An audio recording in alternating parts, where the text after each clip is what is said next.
This is a new video to demonstrate the new features that we have in Velocity Filter.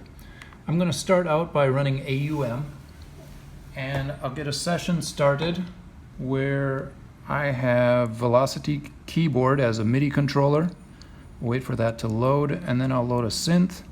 I'm going to use Xeon, and I'm going to put Velocity Filter in the effects slot. The last thing I need to do is connect the MIDI connection, so I have Velocity Keyboard controlling Xeon, and I want Velocity Keyboard controlling Velocity Filter. So now I've got both of them, and let's see what that sounds like. So I'm getting some dynamic response there. I would say not a lot. There's two things I can do to fix this. First, Velocity Keyboard responds better if there's some kind of padding behind it. You don't want it to be bouncy. This pillow is filled with bean husks, so it's very firm. Another great thing to use is a yoga mat, or a couple of old foam mouse pads work good. Listen to this now. So I've got much better response, but there are a few more things I can do. First of all, Velocity Filter is working differently on different frequencies, and it responds much better if the original sound has some high frequencies in it. So I'm going to take the filter cutoff up. Let's listen now. Now it's responding quite well. Let's see what else we can do with this. Now we can get even more velocity response by adjusting the settings here. This is the lower limit of the filter, and this is the upper limit. So I'm going to take the lower limit down to about 55 decibels, which means that when I play velocity, MIDI velocity 1, which is the lowest one, I'll be 55 decibels below the volume when I'm at the top. Now note that this is a filter, this isn't just a volume control, so I'm taking it 55 decibels down at the highest frequency, but the low frequencies will be left alone. This EQ graph isn't as wide as a parametric equalizer usually is, so this lowest frequency is about 800 hertz down here. So down on the far left end, not much is going on.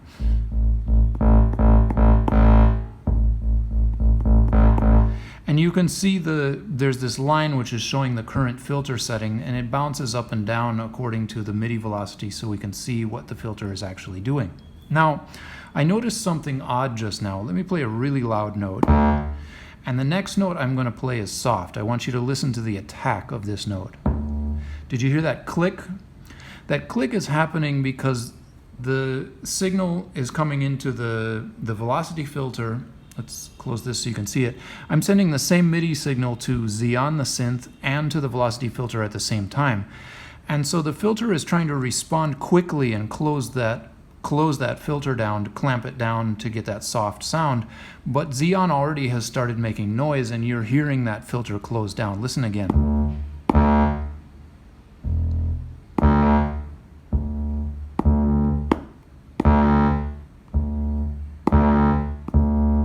It kind of depends on what phase the synth oscillator is in. Sometimes you really hear a click and sometimes you don't. But there's something we can do about this. There are actually several things. The first thing we could do is just take the time down. Let's take it up just for fun and listen to that. Now you really hear the filter clamping down on the beginning of the note. So I can do the opposite thing. Let's take the transition time to 0.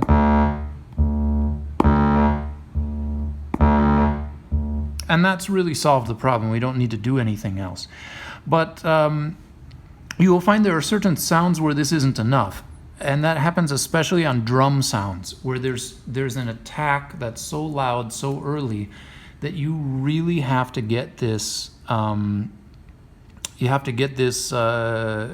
filter closed immediately when the note starts. So if that problem happens, you can turn on a latency compensation. And you hear a little bit of click when that happens because it's loading a buffer. What latency compensation does is it delays your audio just a little bit to give that filter time to respond before the audio comes in. So normally, we're receiving MIDI and audio close to the same time, but this will delay the audio just a few milliseconds. And I don't hear any difference with it on or off, but if you are hearing clicks, turning latency compensation will completely solve that problem at the expense of another couple milliseconds of delay. The delay that you get will depend on your buffer length. So if you use it and you don't like your delay, you want to take your buffer size. Wow, my buffer is down at 64. That might explain why I wasn't hearing any clicks before. Let's see what happens now.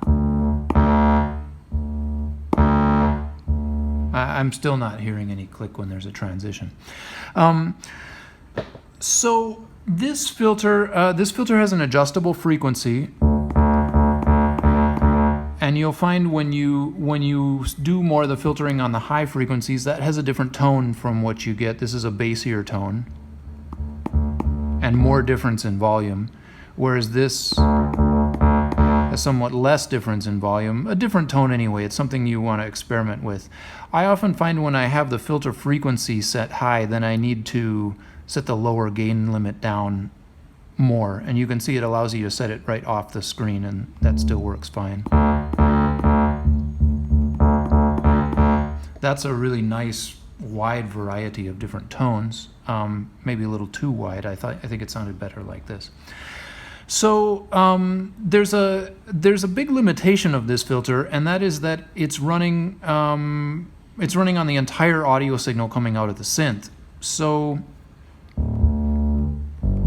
I've got this synth in mono mode. Let's put it into poly mode and take it up an octave or two. Sounds like it's still in mono, or velocity filter is in mono. Let's see what, velocity keyboard. Sorry, I'm in velocity keyboard. What's my MIDI mode? Single channel mono legato, that's my problem. Let's go to MPE. Xeon doesn't support MPE. Let's take polyphonic single channel. So this works fine, and I can even expand this out and play chords on it. Let's take another row on the MIDI controller.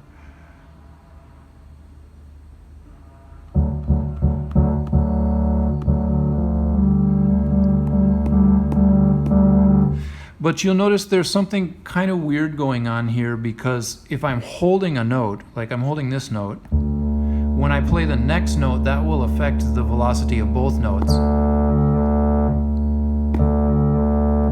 And sometimes you might even hear filter clicks when that's happening. So if you're in polyphonic mode, that's a time when you might need this latency compensation in order to allow you to increase the filter transition time. Wow. Increase the filter transition time and still not have clicks. I'm still getting some click. Let's turn it right up.